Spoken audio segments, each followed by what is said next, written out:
Welcome back everyone to the channel. My name is Garrett. Today I am bringing you a review for Hellraiser. The new one, not any of the older ones. The new one. We have to make sure it's the new one, yeah. So I haven't seen any of the previous Hellraiser movies. I've watched the kill counts for the ones that have been made, but those are other people's opinions. I'm not going to base anything of this movie off of what I've seen.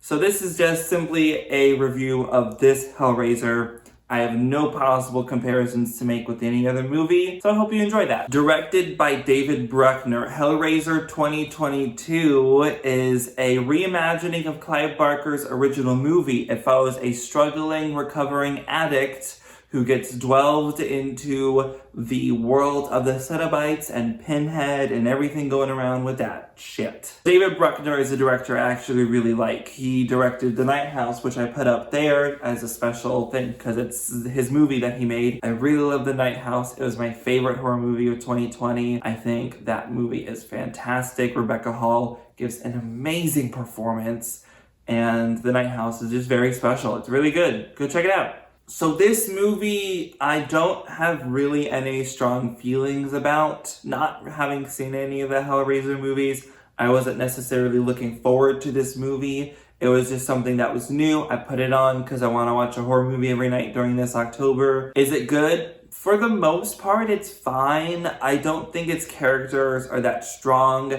Outside a couple of their sexual identities, I didn't feel anything to hold on to these characters. They were mainly there just as people on a page, and that's really all the depth they're given to outside of the main character. Odessa Azion, I hope I pronounced her name correctly. She plays Riley, the main character. And the relationship with her brother and the depth they give to that character is maybe the more intriguing parts of this movie. For most of it though, I'm like, why are we watching this movie? It takes a long time for the movie to get going. And I will say the second half of this movie is a lot better than the first half. Because this movie does have a little bit of a mystery to it. The characters have to figure out what's going on with the Cenobites. And the cube, I don't really know what it's called. I'm gonna Google it real fast. Okay, so the Lament Configuration Cube, whatever it's called. I think that's pretty much it, but there's so many words that I just said. So the Lament Configuration Cube thingy is interesting in this movie. From what I remember from the kill counts, it's just a cube that has one solve and then the Cenobites come out. And in this version of it, there are 6 different possible configurations and like ways the cube looks. So that design is interesting. It's weird that it does it all on its own. When at the beginning of the movie, there's a character that physically makes it go into the last configuration. And throughout the rest of the movie, it does it all on its own pretty much with each kill. So that was odd. But on the sense of Riley, when she gets the Lament configuration, and her eventual character arc, it's enjoyable. I like how the movie concludes the most. I think the ending is really, really strong. The characters make the right choices, and it is fun to root for them in this latter half of the movie. I was genuinely really nervous about a certain character surviving this movie, and they did, and I was really happy about that. It was like a sports kind of cheering yes at the TV. I was impressed that this movie brought out that kind of response from me, especially when I was watching this at midnight. Jamie Clayton does a great job as Pinhead. The movie titles them as the priest, but it's Pinhead. And I don't know if Pinhead before ever legitimately takes the pins out of their head and uses them. But she does in this one, and it was cool. It was great. Pinhead doesn't need to be a certain gender at all, and it's still a scary character. There's this vibe that this character has that I really enjoyed. Same with all the other Cenobites.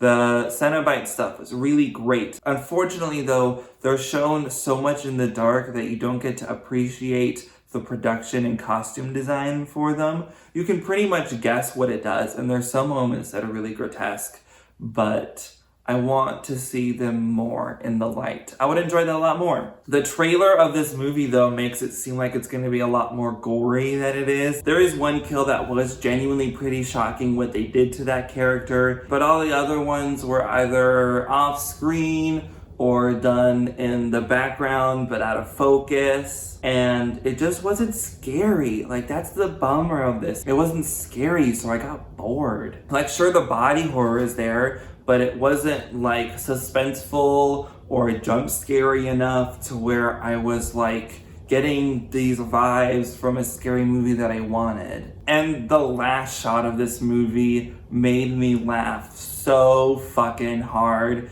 It's ridiculously stupid, and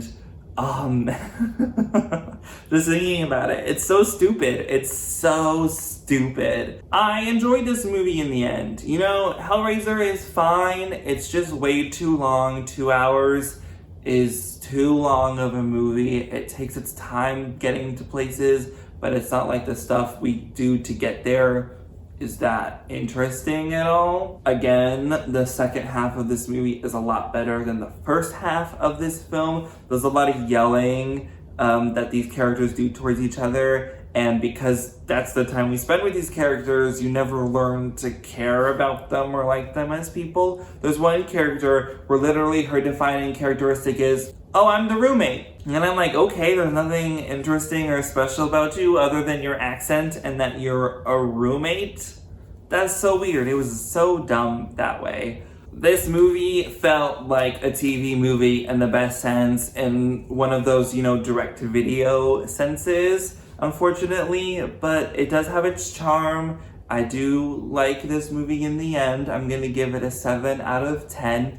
Nothing strong, nothing incredible, nothing scary, but fun in some ways. It got a reaction out of me I wasn't expecting to have, and I would recommend it. It's just on Hulu, so it's not like you have to go out to see this movie or spend extra money if you already have a Hulu subscription. So that's my review for the 2022 Hellraiser. If you've seen it, let me know in the comments down below what you thought about it. And if you liked this video, please give it a like. If you want to see more, hit that subscribe button, and I'll see you all in the next video. Bye-bye! Okay, I'm gonna put this here because it's the very end of the video. The last shot I'm talking about is when the evil dude is becoming a Cenobite, and he's literally like put up like Jesus on a pedestal, and then the camera like goes backwards, or he moves backwards, and you just get the full like Jesus effect.